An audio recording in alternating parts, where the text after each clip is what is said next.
This is the VOA Special English Agriculture Report.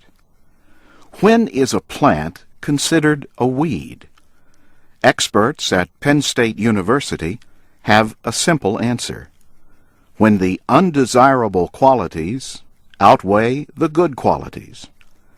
Consider that crops generally produce several hundred seeds from each plant. By comparison, each weed plant can produce tens or even hundreds of thousands of seeds. And some buried seeds can survive up to 40 years or even longer. Eradicating weeds means that you have to remove all the seeds and roots, so the plants will not grow back. But birds or the wind can reintroduce them to the land. A more common way to deal with weeds is to control them enough so that the land can be used for planting. Experts advise using 2 or more control methods to deal with weeds.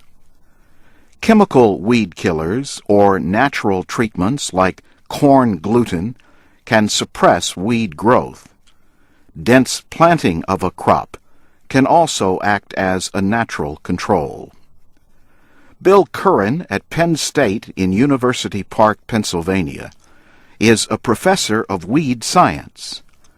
He says one of the most common methods for suppressing weeds is dense planting. He says a dense, competitive crop that quickly shades the soil will help suppress many weeds. The seeds need light to grow, so blocking the sun will reduce weed growth.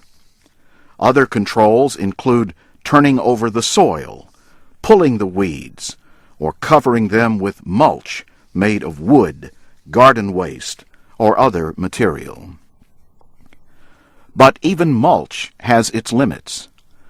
Natural resource specialists point out that weeds can be transported in mulch.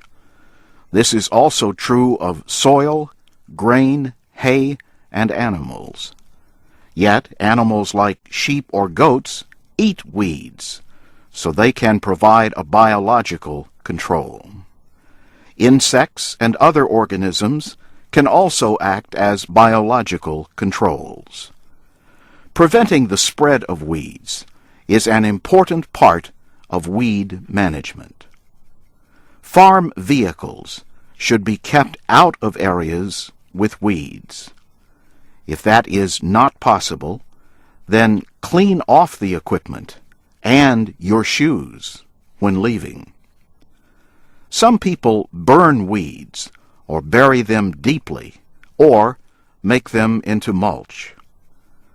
Professor Curran says another way to make use of weeds is to compost them. The process of making organically rich compost produces heat. The heat will kill many, though not all, weed seeds. The same is true of seeds that pass through animals that graze on weeds. And that's the VOA Special English Agriculture Report, written by Geraldine Watson. Tell us about your own struggle against weeds. You can post comments at voaspecialenglish.com. I'm Jim Tedder.